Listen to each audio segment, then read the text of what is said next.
voin hi ni somni pakhat oga sang ni somni pali ani yatuna hian dar som pakhat le mili som pathum ani ti chuan naktuk mai a hian ni somni pani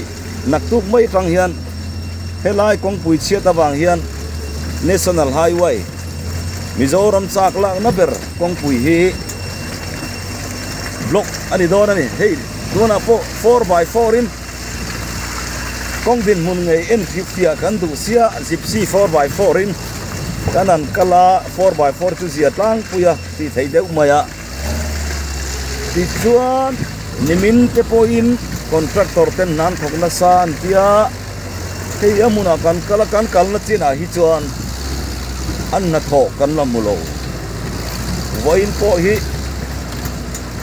nimin akha kan kal to boka kan kallai an cholai tak zelem mani o to kan hel chi alowa kan kallai hi chuan nan thok lo thin ani hi lebor mer po kan mulo police lama tangin traffic te ro to din da ko ti vel te khu ani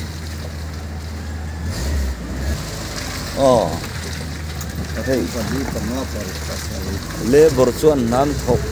chân don ani mela hei ta hi lungan putan maya lebor pariat velan oma heng hian eng pikangen tho zong chu kan hello ma chun la ve viau ani bele en poni se kong phatak kan nei thei thuai be sei ta ila ti chuan helai national highway 54 te 306 te 06 te naktu ka tanga sakjok ana tho theinan kong chiate thataka kong kan nei thoi theina tan namhala na tura road block hi zoram me puiten ngai poimo ram ramila sia ila ti chuan helai road block chungchang hi naktu ka dar soma tanga tan tura di wangin ka YouTube channel a evlal biak le na ti YouTube channel a khan live varon pe kan tumani kha subscribe parten min lo khiat sakanga ti chuan aling te kha min lo share sakchur sur bok donia hei kong a khuara amu chu the om tang tu na po aso giar he ni chho maya na hi seton RTK farm so khania gimbal den po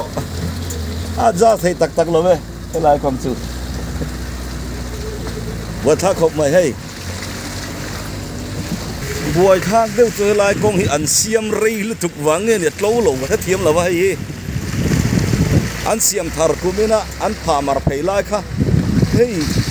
a khor le kek kuk to mai chen kha chuan sangan khoi le du to mai o mange hei heng te poi sor pe pur hi in bu em hei hi kumina an zo to khania ananung lam pang an zo fel main siam masak lam ha alo chele man thi ni ni wo tha khop mai bong tha kan ti lai poi a tha chuang lo wa a chelai zol kha kan soi mai nia a tha kan ti lai poi so hian ni kumin zone sang ni somni palia uluk takan repair ba purra han kat ka da he a so viau thoni ti chuan tur ni pui official YouTube channel te kha lo thirula deng warna chi sang ba ka siam thu ni ka thang lam te a chu kan kai tak tak oma chu bagin tur ni pui official YouTube channel te kha lo like in lo subscribe bro in ti sual lawang te kha kan soiter tham du ni